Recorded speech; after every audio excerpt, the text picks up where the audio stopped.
Hello and welcome to the Hunting Illinois podcast. I'm Jason. With me today is Dan, and then we also have Curtis over here on Zoom. Hello. Hey, buddy.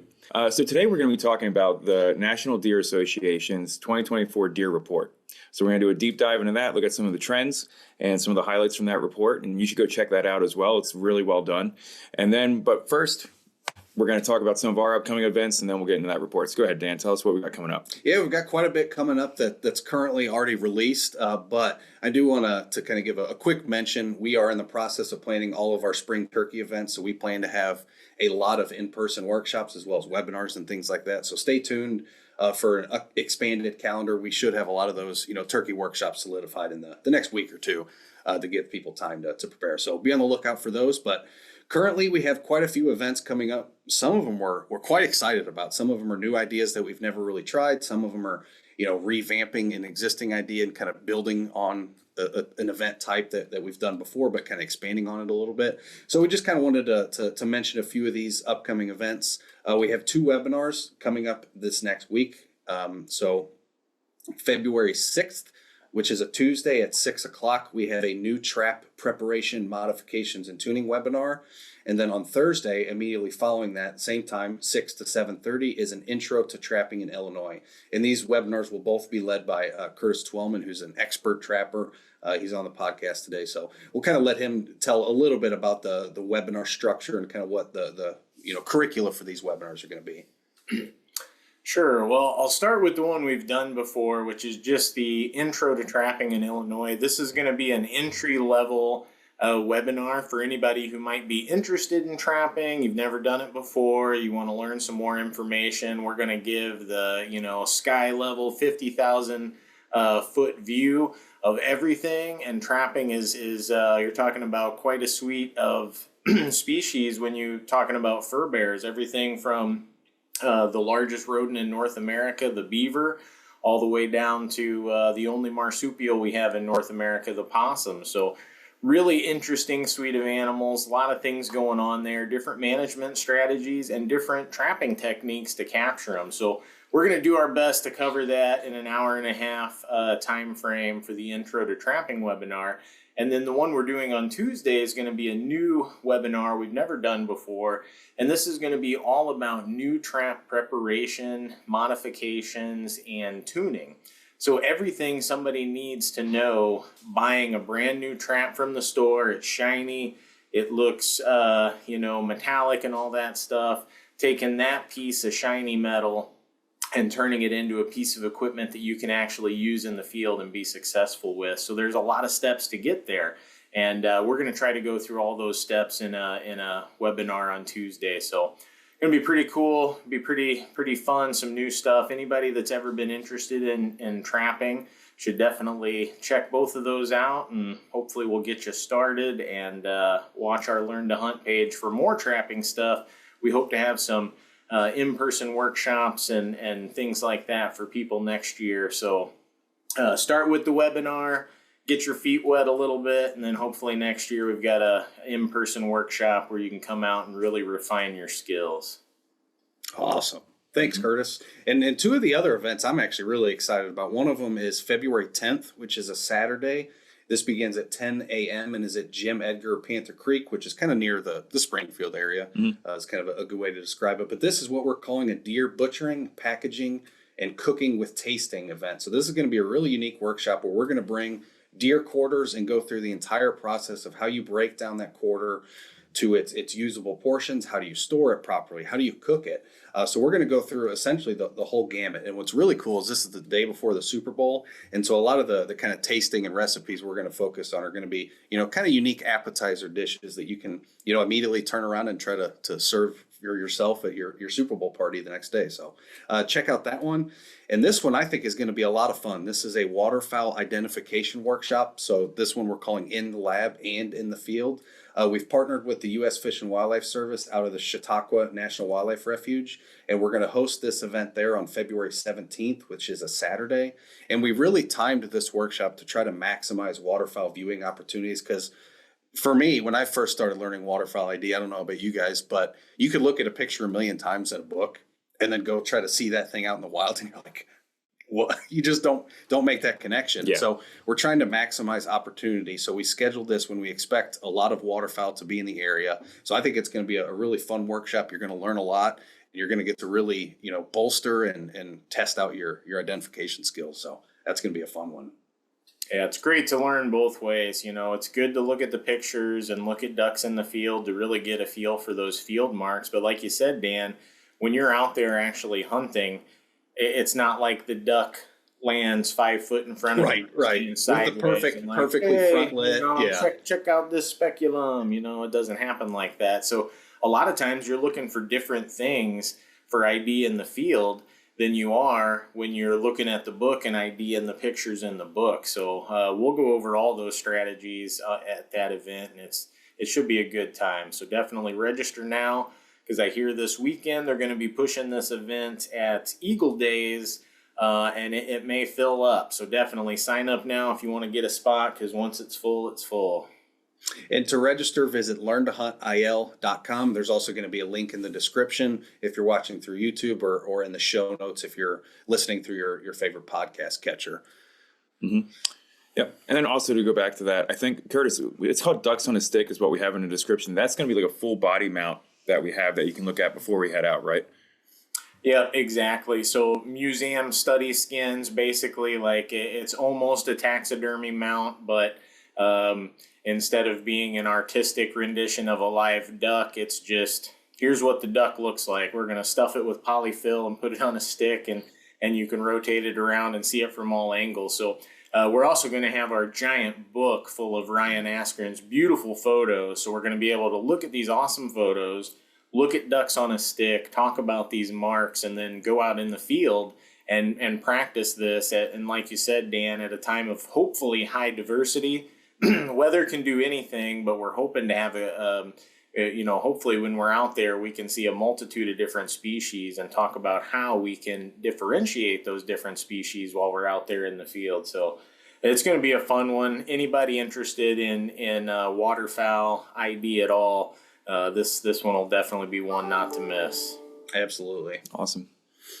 Cool. All right. Well, Curtis, you want to open up this report here, and we'll kind of go through and check out some of these trends?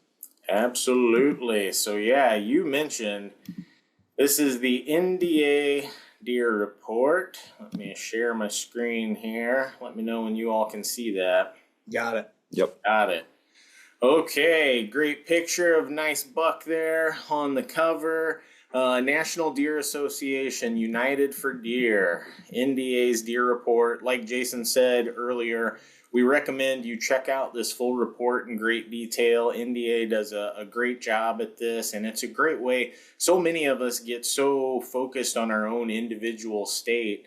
It's really nice to see a report like this where you can see what all the neighboring states are doing and what's working and what's not working, and really comes up with some great talking points, which we'll get to.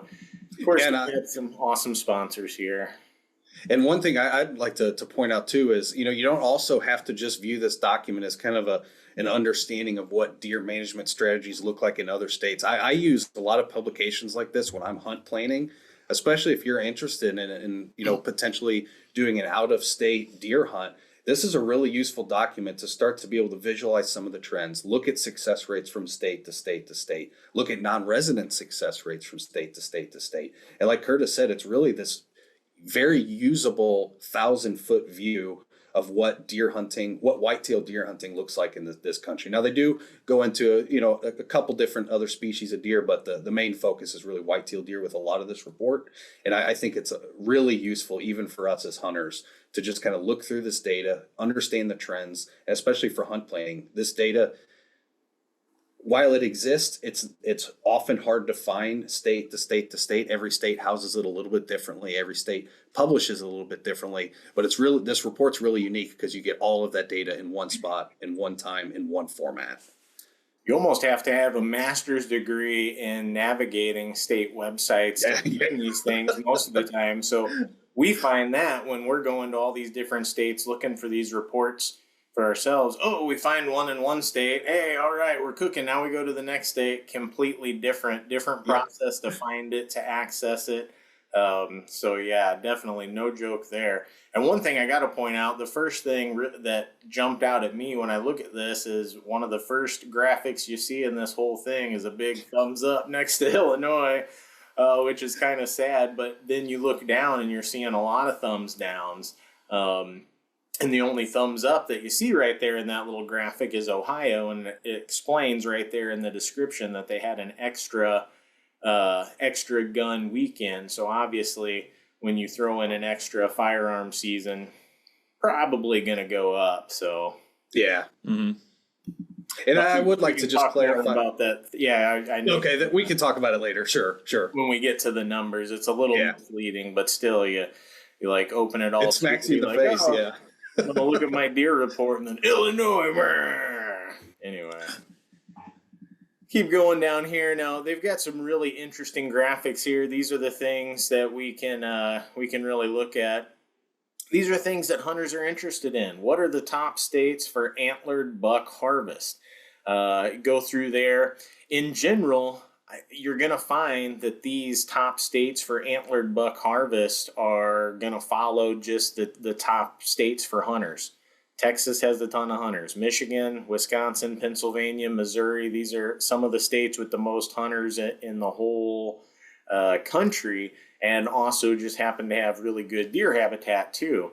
Now, per square mile breaks it down a little bit further. This is probably a little bit better information because is it really fair when Texas is the size of probably two of those other states? Maybe not. But per square mile, look at there, your home state of Pennsylvania just taking it away, Jason. What do you got to say about that? It's really interesting. I mean, I've looked in these reports in the past, and I think that number's been up to 5 in like 2021. I looked at that report recently, and it was up to 5. So, ton of deer in Pennsylvania, ton of land to hunt in Pennsylvania, ton of public land in Pennsylvania. So it's definitely one of the definitely hunter paradise states out there for sure. If you didn't know that. And what I find unique about Pennsylvania, one is their permit structure is very unique, and it to me it's very simplistic. You buy one thing that allows you to hunt a lot of things. You don't have to know, I got to have this tag, this tag, this tag. You kind of buy the conglomerate of your hunting license, and it includes a turkey tag, it includes a doe tag, it includes all this stuff. And what I really like about Pennsylvania too is, like you said, land access. Huge chunks of continuous public land available that you don't oftentimes have to get a lottery permit. You just buy a permit and can go. But what also I kind of want to highlight while we're going through this report is also there are some really interesting regulatory differences between these states. And some of them can really help you try to understand maybe why the buck harvest is a little bit higher. In Pennsylvania, deer drives is very common.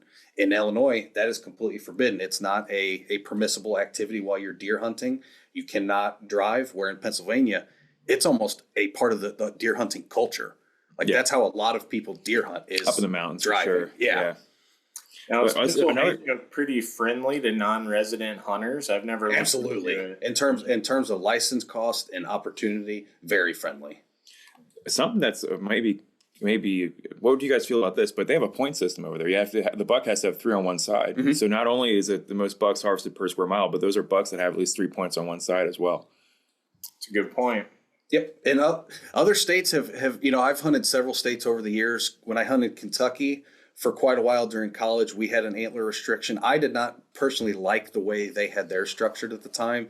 It wasn't a point restriction, kind of like you mentioned, like Missouri has a point or used to have a point restriction in many areas. We'll kind of talk about that in a second. But in Kentucky, in a lot of areas, it was how wide is that spread. So that deer, that buck needed to be 15 inches wide. How are you supposed to judge that it is from a so tree, difficult. Buddy? And what they say is, a ram, do the antlers go past the ears? If the antlers go past but again, that means you have to wait for that buck to look at you. Yeah. If it's a side angle, that's hard. It's rough. It's rough.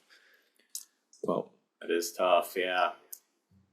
But yeah, I know that's, be proud of your home state, Pennsylvania. Mm-hmm. They continue to lead the way. But Michigan, now that they're actually recording how many deer they shoot, they're sneaking up there. It's kind of a joke. So Michigan just started kind of recording the deer that they shoot. It was a big deal there. People were up in arms about it, I think. But I think they were one of the last states, at least last Midwestern states, that did not do that. So I'm sure at least NDA is happy now that they collect that data and they can use it. So cool stuff there. But let's look here. This is some, and can you guys see the whole page, or do I have to scroll for you all to see the bottom of it? Now we can see the bottom of it. Okay, so you see what I see. Anyway, now this I like because this is the change in the 5-year average. And so this is a good place to look and try to say what's going on here. And with a lot of these states, in the next two, the greatest antlered buck harvest per 100 deer hunters and the increase over 5 years, seeing a lot of southern states, but also look at Indiana creeping in there. This is pretty cool. I saw a podcast talking about this, how Indiana recently went to a 1 buck and you're done for the season. And that greatly increased the amount of mature bucks that were being taken in Indiana. So I can't 100% remember how it was before, but maybe you could shoot 2 bucks as long as one of them was after firearm season or something like that. And they cut that down to just 1. And what they found is people shot more does, which is good for the herd. And they also got selective because now you can only get 1 buck a year. I don't want to shoot a small buck. I'm going to wait. And so the quality of animals in Indiana has been going whoop, whoop, whoop, whoop. So pretty cool. If big quality mature bucks is something that deer hunters value in a state, and in most states it is, wow, regulations like that got to get you a little bit excited because that's something that that could even be done in a place like Illinois. Imagine what it could do here, where we are already are pretty high up there. Obviously didn't make any of these lists, but not too far off. If we went down to just 1 buck and everybody was selective, wow, imagine where we might be in 5 years. Yeah, I really like that graphic that talks about antlered buck per 100 deer hunters. It kind of goes back to that same thing you were talking about, the percent or per square mile. It kind of cleans the data and gives you this nice comparison from state to state that takes out all the noise of the number of hunters, of just the number of people in a state, and really focuses on just what that harvest looks like. And I'm really surprised to see South Carolina at the top of that list. That's not a state that a lot of people think about when they think of buck hunting. Yeah, and then you do think about Illinois density, because look, it's southeastern state, southeastern state, so they've got super high deer density. Basically, people just, I guess they can wait for a buck because they know it's going to come. Sure. And then as Curtis scrolls down, you can actually see it. They break it down per state. So you can check out the Illinois numbers there. And I mean, so the high was South Carolina was 69 buck per 100 hunters. And then you look at Illinois and it's about half that, 31. So. Yeah, it's nice that they provide all this data. And like we mentioned before, just to get a snapshot of all the states around you and really, because we all kind of talk about, I really like that regulation here. I dislike that regulation there. And, we chatter about it. But these actually can help put a little bit of numbers behind it, especially when something changes. And then you can look and see how it may reflect in this data. Good way to add validity to your arguments when you say stuff like insert regulation change here is good or bad. Check it out here first and see what it might have done for other states. And then also looking here, Dan, is this where they have the thumbs down data at with the deer harvest?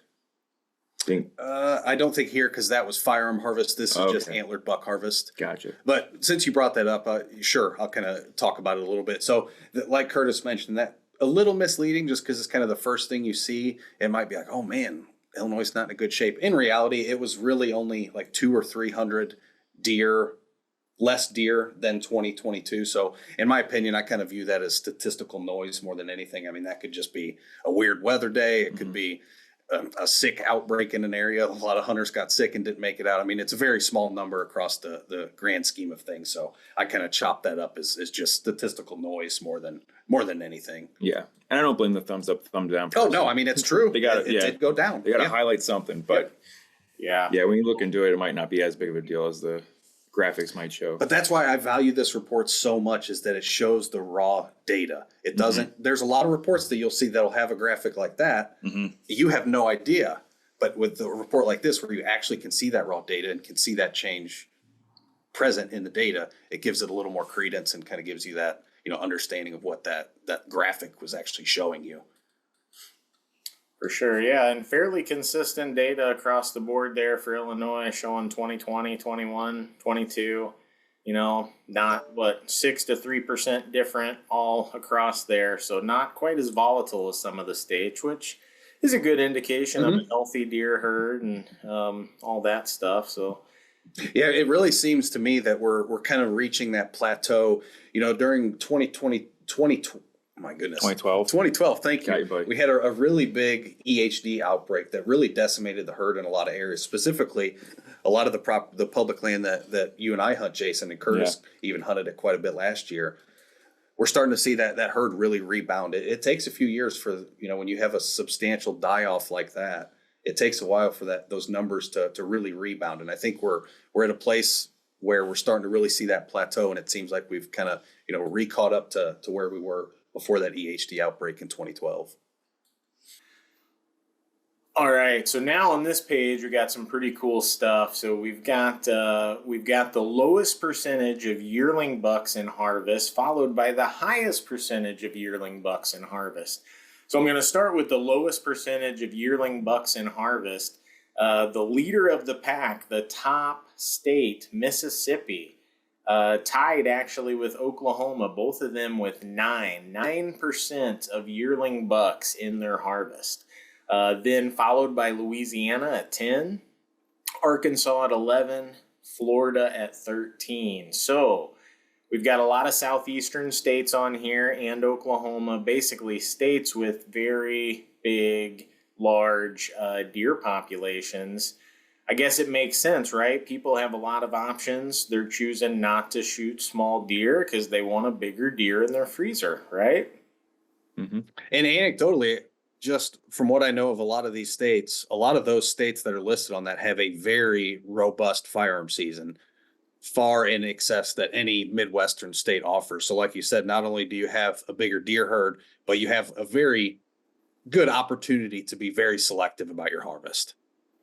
Yeah, great word, selective. This graph shows the states where people can be selective. Doesn't necessarily mean that the bucks they're seeing are Pope and Young, Boone and Crockett giants, but they've got their pick, small deer, big deer. Now that would be a hard choice for me because I know how tasty small deer are and also how easy they are to pull out of the woods. So I might skew that data the other way personally, but I guess most people go for the big ones. But so now we've got this next graph, which is the opposite, right? The highest percentage of yearling bucks in the harvest.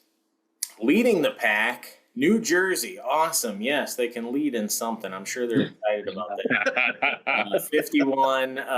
51%, which is a huge number, so over half of their harvest yearling bucks. Pretty crazy. Followed by Maine and New Hampshire, both with 48. Same neck of the woods there. We're up in the Northeast now, so we're kind of the opposite of the southeastern states. Then surprisingly, Wisconsin, 41% yearling bucks. Massachusetts, 38. That rounds out the top 5 there. Again, we're seeing northeastern states, for the most part, states with low deer densities. Basically, it seems like these hunters are desperation hunting, right? They're down to the last day. They're going to basically take the opportunity they're given. If that's a yearling buck, they're going to take it. They're not going to wait for another opportunity because they may not get it. A little bit surprising that Wisconsin made that list there, but I guess that might be the northern region where they're dealing with a lot higher population of wolves than they ever thought they would have to deal with, and hunting's been pretty tough. So my guess is it's that northern region of Wisconsin bringing that down, because the southern half of Wisconsin's just crawling with deer. I live down in the driftless area there in southwestern Wisconsin, and some days I felt like I could jump deer to deer all the way from my house to work. So no shortage of deer in some parts, but pretty cool. interesting little stuff there. Now, our next graph here, highest percentage of 3.5-year-old bucks in the harvest. So this is not evaluating antler size or anything like that. This is just age, 3.5 plus bucks in the harvest. Mississippi at 80%. That's amazing. Louisiana next at 78, then Oklahoma and Texas at 72, Arkansas at 61%. So some pretty high numbers. Again, southeastern states, including Texas, which is like its own thing in a lot of different ways. But basically, we're seeing states where people can be very, very selective and pick through a bunch of animals and take the one they want. Let's continue. I do have one thought I'll kind of bring up while we're talking about showing these three graphs, and it kind of goes back to the second one there, the highest percent of yearling bucks in harvest. When I first saw that statistic about New Jersey being 51%, that kind of really stuck out to me. And I was trying to understand a little bit of why. And so throughout further down in the report, they start to dive into how many days the average hunter spends a field. So I don't like to view this necessarily as like the difficulty of hunting in that state, but you can kind of view it that way if you want. People have to hunt longer to be able to harvest a deer. If you look at a lot of the top harvest states, their days of field are usually a lot more reduced. New Jersey is at the very top of that list and like way ahead of most other states. Their average deer hunter spends 27 days afield. So that really just kind of highlights, the percent of yearling bucks is it's probably because that's what they're seeing. And they're just at that point making the decision, I want to fill my freezer rather than trying to wait for, a trophy or a big mature animal. But Yeah. 27 days of field. Could you imagine having to hunt 27 days? Ooh. After be awesome. 27 days, I'd be shooting whatever comes by too. Absolutely. It's very strange to me because there are parts of New Jersey that are pretty wild, and being right next to Pennsylvania and having Pennsylvania having all the success that it does, I don't know why it's so much more difficult in New Jersey. I'm not sure what the difference is there. I have hunted Maine before, and that is hard hunting. I mean, it is big woods, and I've only ever seen does in Maine with my uncle hunting up there. So I'd go up there around Thanksgiving and hunt the opener for the firearm. I think it was the opener. Yeah, I mean, it was just always does for me. We'd always have someone in our party get a buck, be it my uncles or my dad. But all I saw were does. I was sitting around and just saw herds of does walking around. But I know hunting up there is very hard. I forget the stat on it, but I believe it's like in the Midwest, the average deer population is like 30, 35 per square mile. In Pennsylvania, maybe even in Ohio. And then up in Maine, I believe it's like 0.2. And I mean, that goes to the harshness of the environment. I mean, they have really, really harsh winters up there. So that makes sense to me. But Jersey to me is a surprise because it's this similar habitat as Pennsylvania, maybe some sandier soils and things with less resources in the winter, but I'm not really sure. So that is pretty crazy. Yeah, interesting stuff. And here we can see the percent of yearling bucks. So this is 1.5 years in the U.S. antlered harvest through time. So we've got from 1989 all the way to 2022 on this graph. And for those of you who are just listening, can't see it, the moral of the story is it's gone way down. So we were hovering over 60% in 1989, 62% yearling bucks in the U.S. antlered harvest. So this is nationwide. And that's kind of steadily gone down to 26% in 2022. So generally, this makes you feel like the deer population on a whole, not state to state, but just in the whole country, is probably doing pretty good because hunters have got more selective, right? Mm-hmm. Yeah, so it's the fact that they're there to pick from, and it's also a change in hunter mentality too. Absolutely. From it's brown, the old phrase being the deer are brown, so it's brown, it's down. And then, or you can't cook the antlers, which is stuff that we've all lived by because we do eat our deer. But at the same time, people with private property, so the increase in private property, I'm sure, and also just the mentality of people trying to increase the size of bucks around and also the healthiness of the herd. They've been passing up bucks a lot more recently compared to in the past. Yeah, and let's be honest here. This graph starts in 1989 through 2022. There's been a lot of systemic changes to deer hunting, especially the quality deer, push that really started to occur in the 90s. I think that's kind of a lot of what you're seeing here is there's a big push to grow big, mature deer, let those younger deer get older, let the prime deer spread their genetics before they get harvested. And I think you're really starting to see a lot of impacts from that. And I mean, even the hunting community and hunting industry in general throughout the 90s, it really shifted to be this, focus of quality deer management. I think this graph is really illustrating that quite well. Mm-hmm. For sure, yeah, and it would tell more of the story if it would go back a little bit further because really this is the evolution of deer hunting in North America because like a lot we've talked about many times before, around the turn of the century, 1900, early 1900s, you couldn't find a deer in most parts of Illinois and in a lot of the Midwestern states. And those basically hunters / conservationists had to work their tails off to get the deer herd in a good place. And I remember hearing stories from my grandpa hunting in, I don't remember, like the late 50s, early 60s, somewhere in there. And they were excited if they saw a deer track. Yeah, it made the newspaper.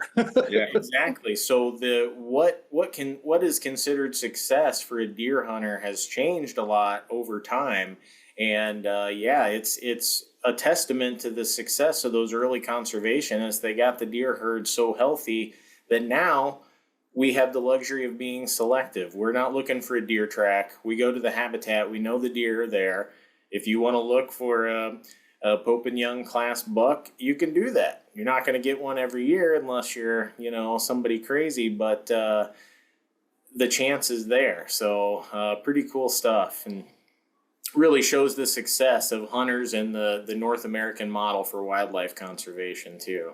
It really does, especially in Illinois. And you kind of hinted at it there, Curtis. But, when I first started getting into deer hunting and I was 13, 14, I really assumed it was this rich history that people have been doing for generations and decades and decades and decades.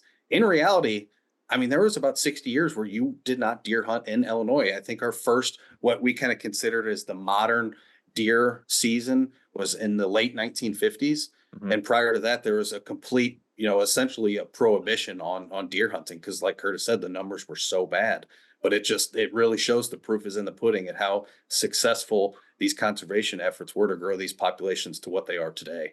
Yeah. And just another personal story. I had a neighbor, who was living in Indiana at the time. And I mean, he was about 88. And he remembers seeing them releasing deer bringing them from out of state and releasing them and basically stocking deer in the state, try to bring the populations back. And they made a big to do about it. So, I mean, growing up in Pennsylvania, I never heard any of that. I mean, I think it was pretty much a constant in Pennsylvania, as far as I know. I never knew that deer populations were down. I knew that they were that they're higher than they've ever been. Like that's what we always were taught.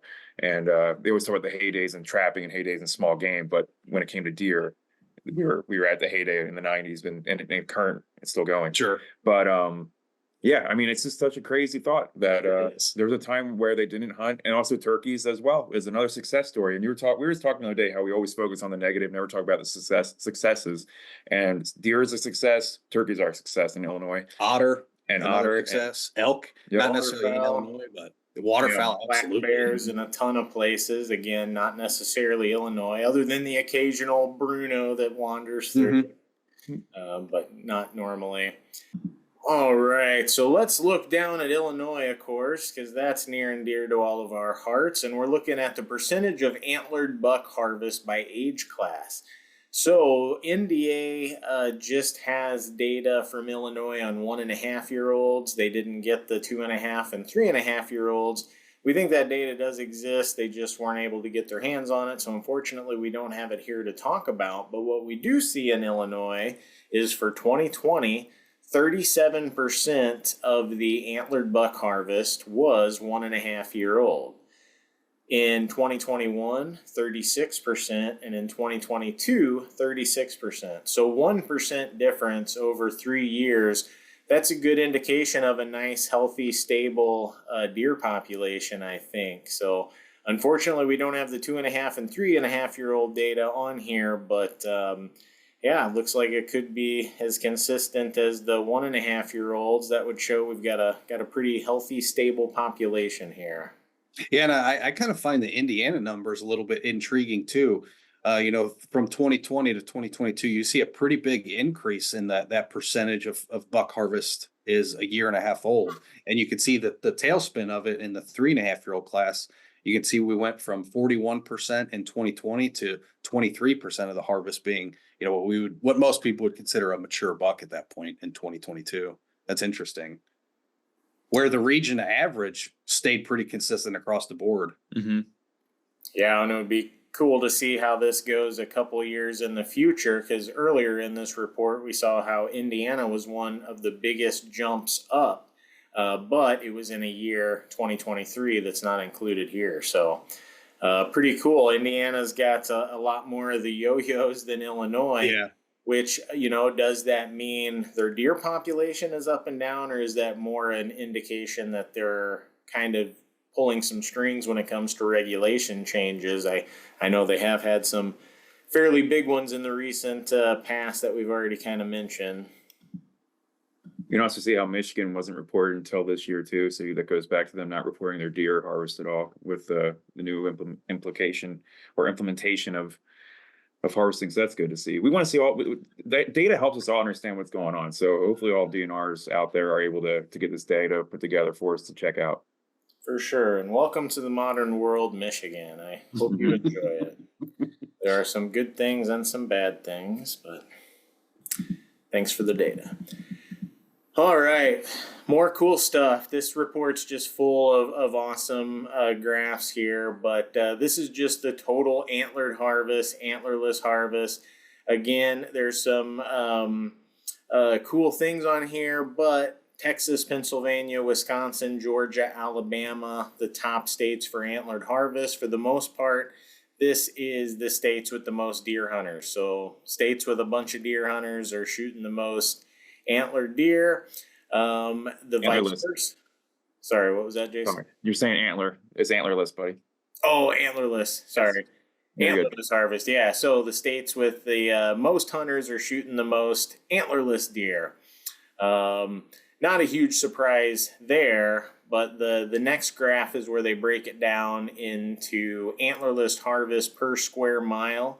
So this gives you a little bit more indication of maybe how the states compare kind of regardless of size. Because like we mentioned before, is it fair that Texas is always at the top when they're the size of about 2 or 3 of a lot of these other states? So even Pennsylvania is a big state, but my guess is probably 2.5 of them fit in Texas or so.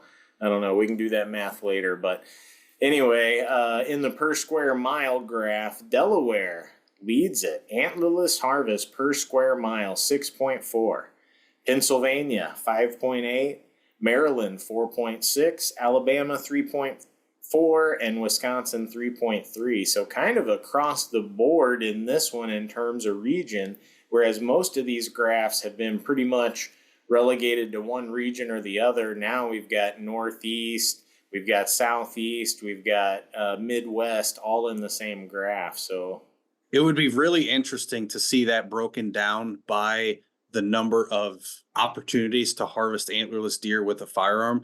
Illinois really doesn't have, we do have in some cases a CWD type season or, a very short antlerless season, but like states like Missouri and Pennsylvania have a really robust antlerless rifle season. And I'd be curious to see if these data is reflective of that, or if it's a departure from that. I would assume it's a lot of cases, just more opportunity for people to get out with a firearm, specifically targeting antlerless deer. But it would be interesting to see that.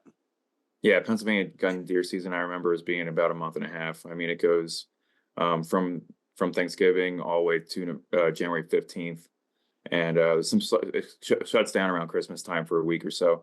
And I might want to correct myself. I said earlier that I think the Pennsylvania buck per square mile might have been 5, and it was 3. From the years prior, I might have been remembering the antlerless harvest. So that one's around 5. So it's probably the antlerless harvest from years past, from the old report I remember looking at. But still, a lot of deer in Pennsylvania, and little Delaware got some bunch of deer for the little state there. Again, I don't know why New Jersey's right around there. What's going on in New Jersey? Oh no, yeah, it must be a lot of states in Delaware, tiny little, or it must be a lot of hunters in Delaware to push that number up that high. Because yeah, a little bitty state. But yeah, the next graph, greatest antlerless harvest per 100 deer hunters. So this is basically the success, but only antlerless deer. So no bucks here, and we've got Georgia 83. So 83 out of 100 deer hunters in Georgia got an antlerless deer. I think they've got I don't even want to say healthy deer population because it may be too high that It is, yeah, absolutely. Yeah. not healthy, but we'll say robust, right? Sure. Not healthy. And if I recall correct, I think their firearm season is again several months long. Like it is a very in-depth, long season. Yeah, give people enough time, they're gonna Yep. find antlerless deer to shoot, I guess. But Delaware, surprisingly, next at 79. 79 out of 100, pretty amazing. The next, Mississippi and Alabama, 74 and 72 respectively. Maryland and South Carolina both at 69. So southeastern and northeastern kind of mixed in there a little bit. Borderline northeastern. I don't know where it switches over, but lot of high success rates there. A lot of people going with not empty freezers in those states.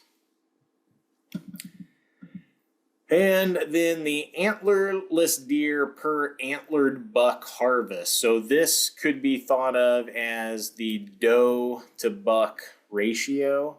Delaware, high and above the leader at 2.9. So 2.9 antlerless deer per antlered deer that's taken in that state. Basically, that would indicate that maybe over time their population is gonna go down, or I guess it depends on what they do with their tag allocations. But maybe they're the ones with the most healthy deer population because they're shooting the right number of does. I don't know, but they're over one full antlerless deer per buck above the next highest state. Pretty crazy. That is crazy. Mm-hmm. So I guess be interesting to watch and see what happens in Delaware in the next few years. I would be curious. Do you know? Do you know off chance, are they an earn a buck state? I wonder if they have to earn a buck tag, and that kind of artificially inflates that, because that's a big difference between every other state. Yeah, that would make sense for sure. It may mention that here in the reading. I'm trying to scan it real quick to see, but it does not mention the earn a buck. But that's a good point. That would make sense, obviously, if basically they're forced to do that. But then continuing down this list of antlerless deer per antlered buck, Georgia at 1.8, Pennsylvania 1.6, Iowa, Maryland, and New Jersey all at 1.4. So those are all the states that are basically taking the most antlerless deer per antlered buck, which in general you think is probably a good thing for hunting, because for hunting purposes you want more bucks than does. That makes it much more exciting because they have to compete. So could be a couple fun places to hunt on this list here. Delaware's another state that has a 15-inch spread that they have to have. Oh, dude, yeah. Yeah, so that'll definitely take down. Yeah, like we mentioned before, that's hard to judge too. So people may be having chances at a buck right on the line. They're going to pass. You don't want to break the law. So then, like all of this, after they show us the pretty little graphics we can look at, then we can kind of look down the full list, antlerless deer harvest, and we'll look at Illinois right there, 2020 through 2022, 10% change in that time. So a little bit of volatility, but 87 is the peak in 2020. down to 77 in 2021, and then up to 85 in 2022. So still pretty stable, more stable than a lot of states on this list, but a little bit more variability than the last one we looked at. Delaware gives you four free doe tags. There's your answer right there. Yep. You get four antlerless deer tags, and a hunter's choice tag are provided free. A quality buck tag may be purchased for $20. Only 2 antlered bucks may be taken legally. Delaware hunting license comes with a deer harvest report card that contains 4 antlerless deer tags. So what that tells me is their management goals for their deer herd is to reduce the doe herd substantially and kind of, close that gap, that buck to doe ratio gap. Yeah. That's interesting.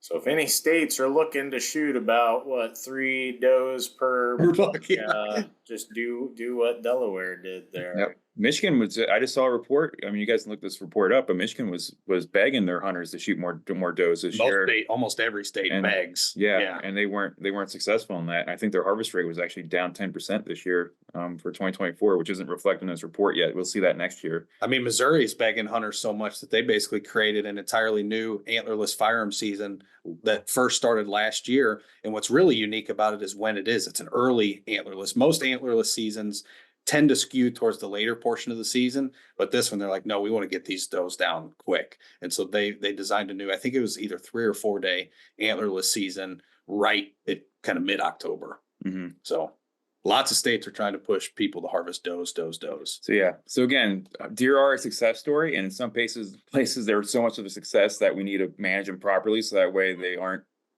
And unfortunately, I think a lot of it goes back to our conversation about the shift in the industry and the shift towards, quality deer management. There's a lot of hunters out there who don't even view a doe as a potential target. There's a lot. I've known a lot of hunters through the years that will never shoot a doe. It's just that connection between reducing the does means a better rut. A lot of times that connection's lost with a lot of hunters. They think more does on the landscape actually means a better rut, where in reality you want competition. So if you have a lot of does per buck, that buck doesn't have to chase anybody. He doesn't have to fend off potential, rival bucks. He just gets to go around and breed as many does as he wants. So that competition is pretty important. But if you're a private landowner and you want to have does on your property, so that way the bucks come to your property, not the other guy's property, do you want to kill all your does off? And I'm being a devil's advocate here.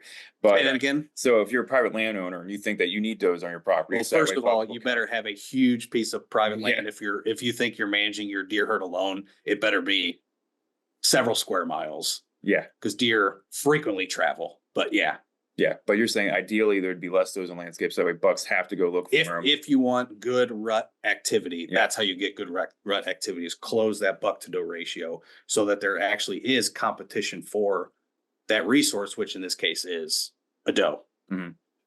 For sure, yeah. Hunting's way more exciting. I mean, you can say what you want about, I guess, what's better or worse for the bucks, but if you want that fun rutting activity where they're sparring and they're putting scrapes and rubs all over the place and coming up with their cackles raised and all that stuff, then you want to have more bucks to does, because that necessitates that, and in reality, that's personally why I don't do a ton of calling during rut when I'm deer hunting, especially in a Midwestern state like Illinois, Missouri.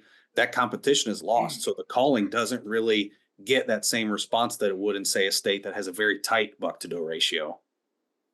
For sure, yeah. I feel like in states like this where we've got a ton of does, most of the calling, sparring, most of that is young bucks that are learning how to be a deer.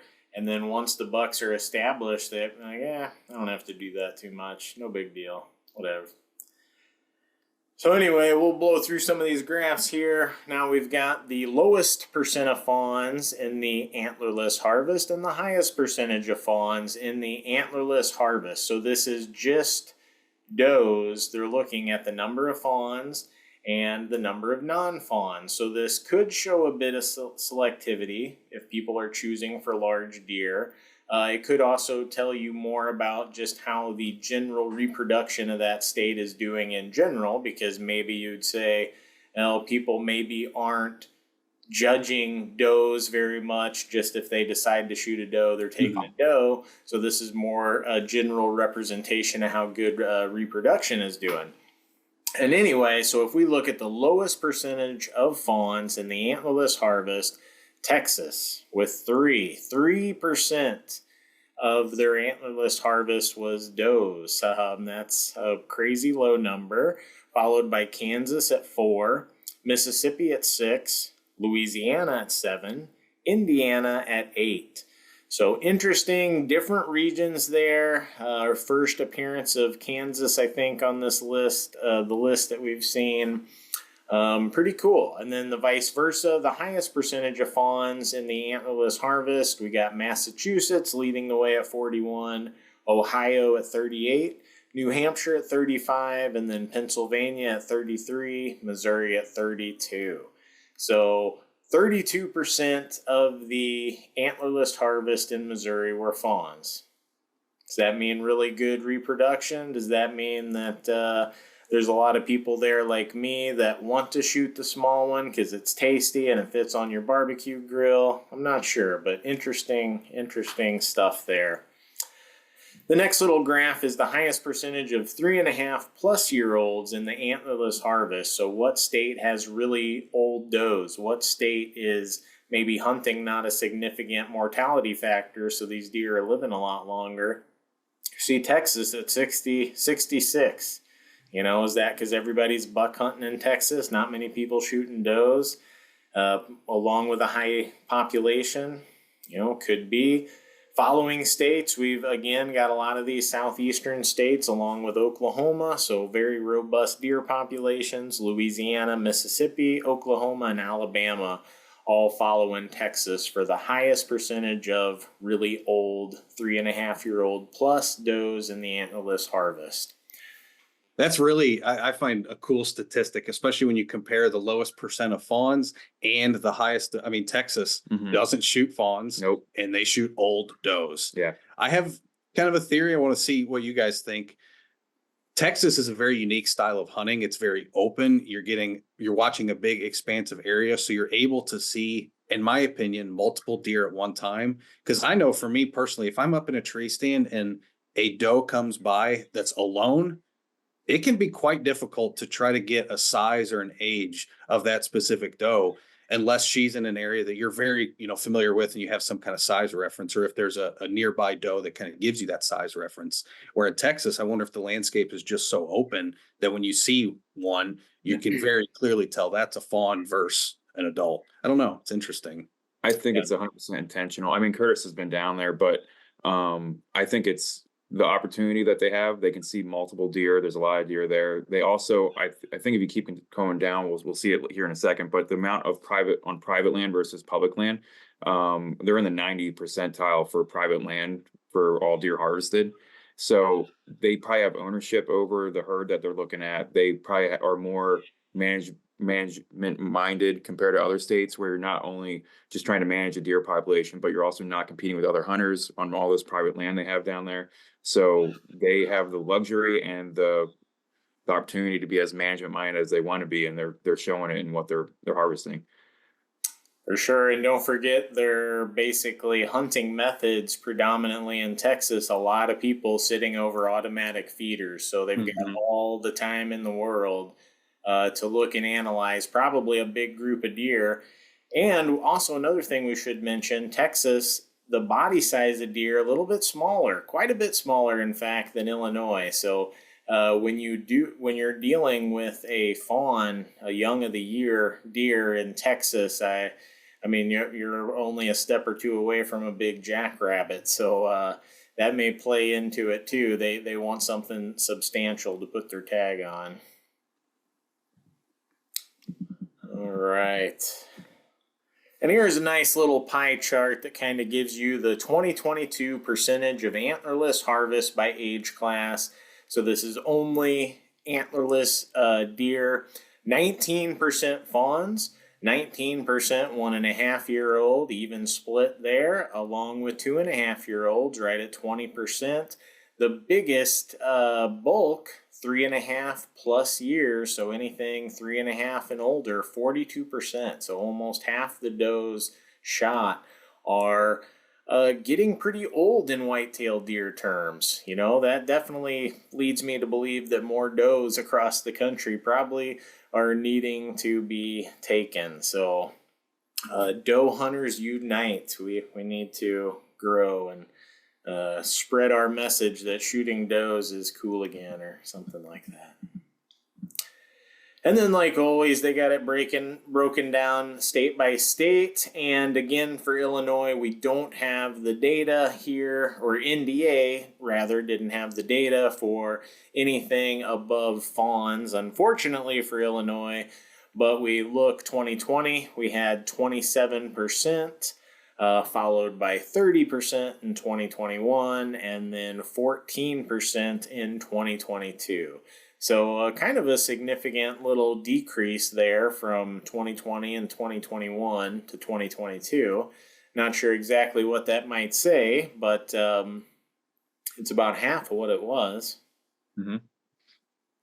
All right, so yeah, here we've got the percentage of harvest by bow and crossbow as compared to the firearm season. So these are the states that are taking the most with stick and string method rather than bullet. New Jersey, once again, leading the list. 65% of their harvest, bow, crossbow. Pretty cool. You know what that really highlights, though, if we think back to the number of days of field, we mentioned that New Jersey basically blows every other state out of the water. That gives us a really good indication of why. They're avid bow hunters. They're bow hunters. Bow hunting's a lot more difficult than it is with a rifle. That's cool.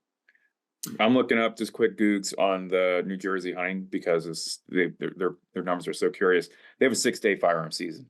That's your answer right there. Similar to Illinois 7. Yeah, Yep. limited firearm season makes sense. There's usually regulations behind why some of these states appear where they do.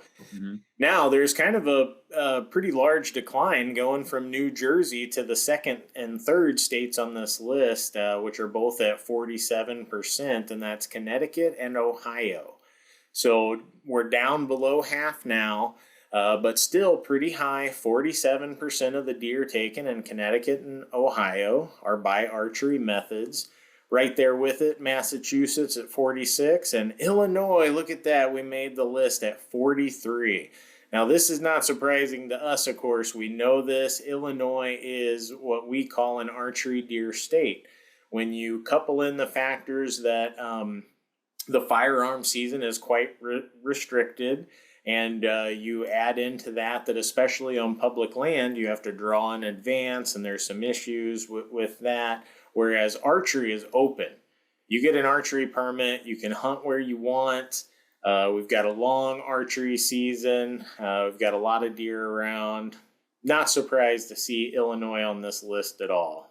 No, and especially with where our firearm season is, it's, in my opinion, largely after a lot of the rutting activity. So you're also, in addition to getting more opportunity, more access, you're also getting to hunt the best part of the deer season, in my opinion. For sure. Yep. And then the next graph, as you might have guessed, is the absolute opposite of this. So which states are going to have the highest percentage of their harvest by rifle/shotgun? And I'm sure you could include, the next graph is going to be muzzleloader. But Wyoming, 94%. So Wyoming, a very hard state to hunt with archery methods. You're talking about a mixture of completely open ground and mountainous ground. Makes for very tough archery conditions. Couple that with a state which is pretty, I would say, favorable to hunters who use firearms. And no surprise to see Wyoming, Montana, Idaho lead the list here at 94, 93, and 92% of their harvest being by rifle shotgun. Following them, a little bit of a surprise, South Carolina at 91. They must just have obviously a really long running rifle shotgun season, because I would not have expected them to be that high on the list. And then Texas at 89%, which again just probably is how the state is set up well for hunters with rifle shotgun, liberal seasons, and like you mentioned, Dan, it's open. You can hunt over feeders. It's a place that's conducive to getting a lot of deer with a rifle and shotgun. I'll just leave it at that, I guess. Oh, and this one's near and dear to my heart. Percentage of harvest by muzzleloader. I still probably prefer archery methods, but when it comes to the boomsticks, nothing's as fun as a muzzleloader. So Rhode Island, look at this, 42% by muzzleloader. My guess is that is due to restrictions on their firearm season. I don't know that for sure, but it's a very small state, so most firearms could probably shoot from one edge of it to the other. So muzzleloaders are probably a better bet for Rhode Island. It's double the next state, basically, almost, Virginia. So Rhode Island, 42% harvest by muzzleloader. Virginia's down at 24%. Massachusetts 23, and then New Hampshire and Vermont at 18. Now we got the little pie chart again that kind of breaks it down. The total U.S. deer harvest by weapon type. Only 9% for muzzleloader. So Rhode Island constitutes probably a decent little amount of that, even though it's a tiny little state. 66% firearms, 25% bow, crossbow. So again, that's nationwide. I don't think any surprises there, but I guess it would be interesting to see kind of how bow and crossbow might continue to maybe expand and take more of that percentage away from firearms here as we go. As those seasons again are in most states much more liberal for the bow crossbow season, and now that you can use crossbows in most all states, that's a good combination for that number, that 25% to rise. And the percentage of deer harvest by weapon type. Let's go ahead and look at Illinois here. So bow, crossbow, rifle, shotgun, muzzleloader. Let's look at 2020 first. In Illinois, we had 46% by bow, crossbow. We had 52% by rifle, shotgun, and 2% by muzzleloader. Fast forward to 2021, very similar, 45% by bow, crossbow. Again, 52% by rifle, shotgun, mostly shotgun, obviously, and 2% by muzzleloader again. 2022, 43% by bow, crossbow, 55% rifle, shotgun, 2% muzzleloader. So really remarkably stable across the board, I'd say, over that 3-year period. Yeah, what I'm really interested in is to see what the 2023 number looks like, especially for rifle shotgun, because that would be the first season where we had kind of the expanded firearm rules where we could actually use some rifles as harvest. And I do want to kind of talk a little bit about the bow crossbow, because something really cool happened 2022 and 2023. Historically, vertical bows, so that's your compound, recurve, long bows, were the vast majority of our harvest. This is the first year that we started to see crossbows become the dominant archery tackle type for deer harvest in this state. I'm really curious to see what that's going to continue to look like year over year over year. Is it going to continue to grow, or if we kind of hit an inflection point where it's going to start to kind of mellow out? But it is interesting to see how quickly crossbows have become essentially the dominant method of take for Illinois deer hunters. For sure, yeah. Another interesting thing to point out is just amongst the Midwest here, when you look at the numbers, Illinois is basically right at the top for percentage of deer being taken by archery methods. You see our 46, 45, and 43. You know, there's a couple states right there with us, Ohio for sure, but we're definitely at the top of that list. So good archery state, maybe at the expense of firearms, but for me, I'll take it. I prefer archery hunting anyway, right? Absolutely. And firearms still getting more than what archery is getting, and also even with the increase in crossbow usage, we're not seeing a higher percentage of the take being from archery either. So it's still staying pretty steady. Yeah, my one of my theories is you're not seeing a lot of new participation from hunters getting into archery and using crossbow, but a lot of what you're seeing is people getting older, having health issues, and you're starting to see those existing archers switch. And that's where I think we saw that huge jump to where now it's the dominant. Not necessarily it's new people coming in now that they can use crossbows, but it's those existing hunters finally making that switch to, hey, maybe I view this as easier. Maybe I don't have to practice as much. Maybe it's easier on my body, my health, that kind of thing. And in reality, crossbows are extremely cheap these days. I mean, they're quite affordable. I bought a crossbow for like $350 and it shoots as good as I could ask for. I would be hard pressed to find a compound bow comparable to the way this shoots at anywhere near that price. Yep. For sure. Yeah, it's a great way to get into it. But yeah, it will be interesting to see how that might change over time, because you've got more people using a more effective weapon. But at the same time, Dan mentioned it, it's an aging population too. So are their skills deteriorating? Are they getting more selective, even though they're using a more effective weapon? And yeah, I don't know. Interesting stuff. But this 3 years is just a little snippet of it. I'm glad they do it, but definitely it would be nice to see some of this data in a much longer year to get more of the picture there.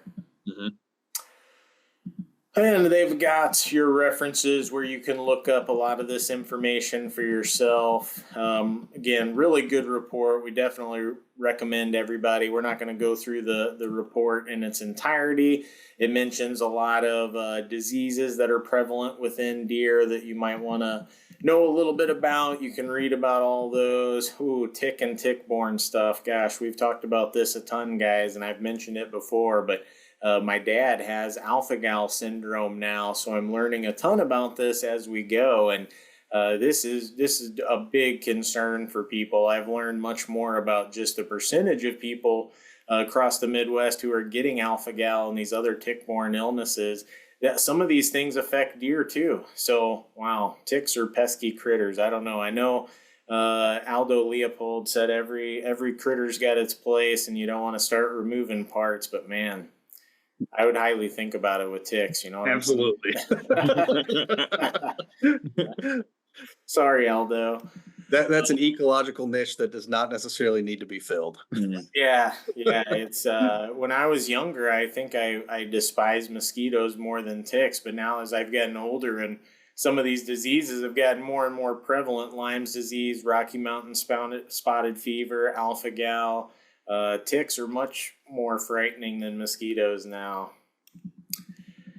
But yeah, a lot of good information in here. You can read about it. Again, we're not going to go through all of this stuff. We will have a link down in the description if you're watching through YouTube that will take you directly to this report. And if you're listening through your favorite podcast catcher, we'll also have a link in the show notes. Yeah, a lot of cool stuff in here, just like this. Annual acres managed with prescribed fire. This is pretty cool. Kansas with 2.5 million acres burned. Like, wow, what a bunch of pyros over there. And, you know, Illinois, if it didn't become such an ag-dominated state, we'd probably be pretty close to numbers. We would be up there, yeah, the grassland management. Love it. Because, yeah, next after that, you got Florida, I guess, managing their palmettos, you know. Yeah. Burning a lot of stuff down there, and then Georgia, Alabama, Mississippi, southeastern states. But wow, Kansas, 2.5 million acres to lead the way. That's good for them. Hey, I like lighting stuff on fire too. They've got it broken down by state, kind of what they have when it comes to fire and management stuff. You know, fire is such an important management tool. At some point, we could do an entire podcast just on fire. This, of course, is near and dear to our heart. This is outdoor gear tax for conservation by state and province. So a couple states now that have this, a bunch of states that don't. This is cool because this is like the Pittman-Robertson and the duck stamp and a lot of the things we've talked about before. Anytime you can self-fund and have hunters fund conservation it's such a win-win because it's positive PR. It's a balance of funds that is not can't be stolen for roads or schools or anything. It's earmarked for conservation. And its processes exactly like this are the reason why we have such a great deer population now. So we need to remember how we got to the success we're at. Good stuff there. Let's talk about tree stand safety and all that. Let's see. Commission governs state agencies. I don't know. Is there anything else in here that we really need to highlight? I don't think so. I mean, there's a lot more, data already success in this. I do recommend everybody, at least download it, give it a quick scroll. Because even if this is something that, again, maybe you're not interested in it from a management perspective, but like Curtis said, a lot of the disease stuff has some really interesting implications. Good way to read and just kind of understand, your role as a hunter and what you can do to help, offset some of these concerns, how you can keep yourself safe from tick-borne illnesses. A lot of really good information in here. Yeah, this one here is pretty good. We could talk about this one. The highest percentage of successful hunters in 2022. Got South Carolina, 71% successful hunters. Pretty good. Tennessee following with 65. Texas right there, 64. Mississippi and Rhode Island both with 61. So a lot of successful hunters there. And then the opposite, where do we have the lowest percentage? New Hampshire, 18. Connecticut, 19. Maine, 19. That you talked about, Jason, low deer density. A lot of unsuccessful hunters. Vermont, 21. Washington, 23. So tough places to hunt, but you could also say satisfying places to hunt, because if you do get one, you're that much more satisfied, right? You've done something that much more difficult. I've hunted in Ohio on my father-in-law's property, and I call that easy mode because he has all types of resources on his land that bring the deer in, and it's very easy to get it. It's like going to a farmer's market. I consider that his property. It's very easy to hunt over there.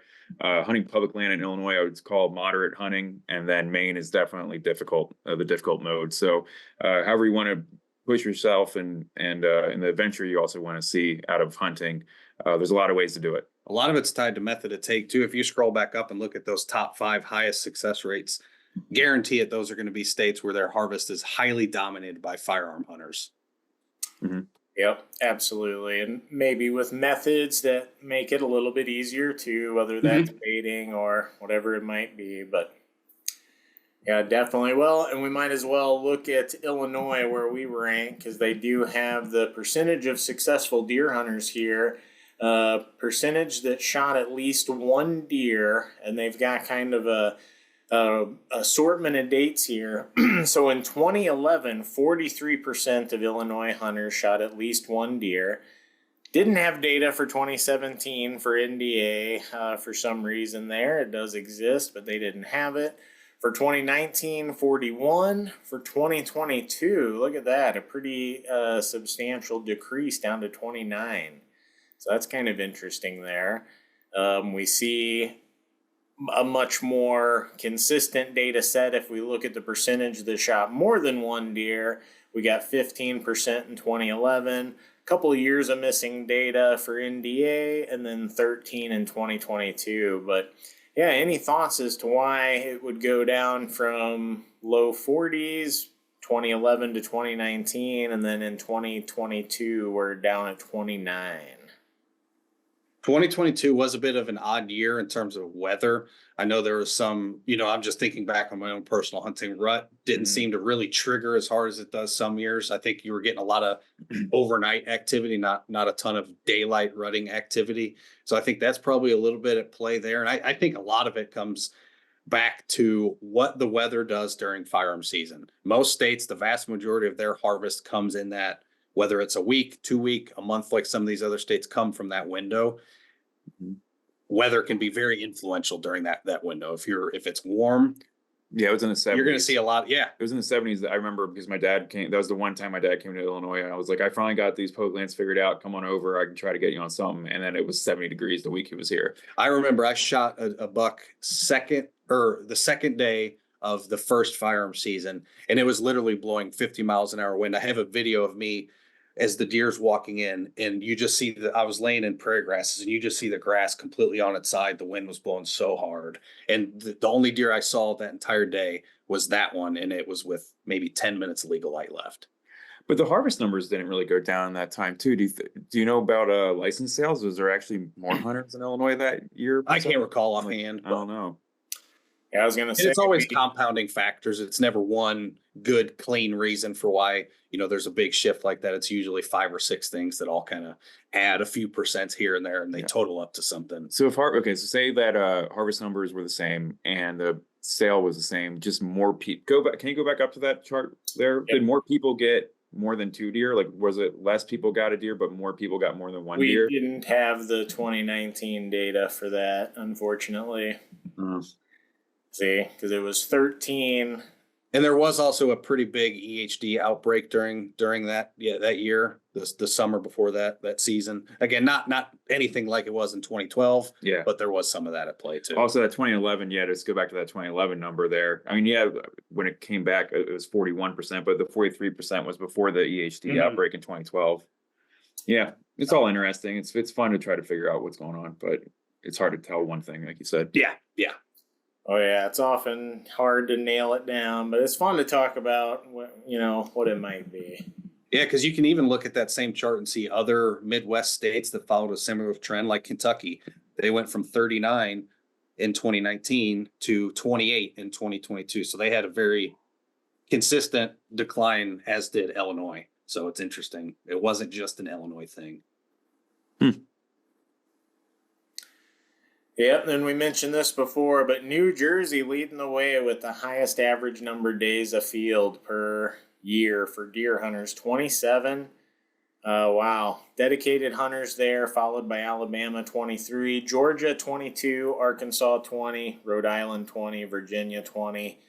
Probably states with a lot of long firearm seasons and people spending a lot of time out there. Lowest average number of days, Indiana with 3. So the deer hunters there, in and out of the woods. Wow, like a quick stop, just not even getting tired or cold or nothing. Bunch of farmers getting back to harvest. Yeah, probably. And then North Dakota at 4, that makes sense. It's probably so cold after about 4 days, you're ready to get in your ice fishing shack with your heater and not be out there in the colds anymore. But New Mexico and Utah also at 4 days afield, so probably a lot of non-resident hunters taking short trips. Arizona, South Dakota at 5, could be a mix of those two. Rather go elk hunting or upland bird hunting in those other states too. Yeah, a lot. Yeah, like you said, probably a lot of. Well, this is just for deer hunters, though. I know. I'm just saying, like maybe the guys are like, all right, well, we went deer hunting, let's go elk hunting now, or let's go. Oh yeah, combo for sure. Other opportunities. Yep. Absolutely. Yeah, so in short, the NDA report has got a lot of stuff in there, a lot of awesome material. We encourage you to go through and read it, look at all the stuff that's interesting to you. There's more stuff than just deer in there. You can learn about ticks and fire and management and all kinds of cool stuff. But definitely check it out. Our friends at NDA do a good job with that. And it's cool to get to see how we compare to other states and how maybe different regulation changes in different states might change their numbers up and down. And we can sit and be the armchair quarterbacks and talk about how all the state agencies should do it all so it could be so much better, right? That's right. Yeah, man. I mean, it just goes to show how complicated it is and how hard it is to just be humans trying to manage a natural population in a way that is best for the natural population, but also for our use of it. I mean, it's the definition of natural resource management. So seeing how it's done across the country is always really interesting, and the different strategies and struggles that everyone faces is very complicated and different. So it's just really interesting to see all that laid out as best they could in that report. So that was really cool. So Yeah. Anything else you want to say, Dan? No, I don't think so. Check it out. Got links down below. Again, we have quite a few events coming up that are already confirmed and open for registration. So visit learntohuntil.com if you're interested in participating in a few webinars or any of our in-person stuff, and be on the lookout in the next week or two for a fairly robust spring turkey schedule. It's starting to get warm out there. We were out yesterday pulling some deer stands, and it's starting to feel like spring. Yeah. Starting to get the itch a little bit already. So be on the lookout for that. Yep. All right. Yeah, Well, and thanks. also we should mention it's time to hit the woods and look for sheds for anybody that's into that sort of thing. So, great time, especially when we get nice days. Go out and walk your deer trail, do your scouting, and just keep your eye out. You might find some tidbits of bone out there. Absolutely. Send us pictures if you do. Mm-hmm. Awesome. All right. We'll see you all next time.